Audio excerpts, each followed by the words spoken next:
Zítra končí švédský pohár. Po debaklu 6-1,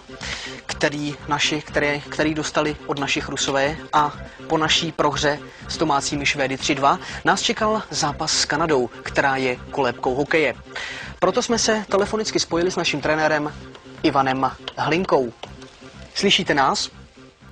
Kokoti, ještě tyhle, to hrajete opravdu jak po nocný. Haló, slyšíte nás? Tady je Studio Sport, Česká televize. Ano, tady Hlinka, dobrý večer. Dobrý večer, trenére, co se děje zrovna v družstvu? No právě chválím obránce, jak to zahráli se švédskýma útočníkama. Trenére, zítra hrajete s Kanadou. Čeho? Zítra hrajete s Kanadou. A ergo, to jsem ani nevěděl. No nic, nastoupíme s obvyklou taktikou. Můžete prozradit, s jakou taktikou? No, vymyslel to Standa, já ho podržel, klukům to sedí, zkrátka jde o to dát aspoň o jeden gól víc než soupeř. Snad vám to vyjde. Ještě by diváky zajímalo, co je pro vás největším překvapením poháru. No, vyplašily mě 3 věci. Za první, Švédi tady ve Stockholmu se cítí na ledě jako doma. Za druhý mě překvapilo, ale to asi všechny, který se točí kolem hokeje, s jakou sem přijeli Rusáci. Jak to myslíte, trenére? No, protože Rusáci tady byli absolutně nejhorším manšaftem, takže po tomhle debaklu můžeme čekat letos horký léto. Proč myslíte horké léto? No, pač budou Ivani pálit hokejky. A za třetí, co mě tady zarazilo, už jsem kvůli tomu byl včera s prdnou Jerry, že nám tady hrajou nějak kračí hymnu. Samozřejmě, jak zápas s Kanadou dopadl, dnes už víme.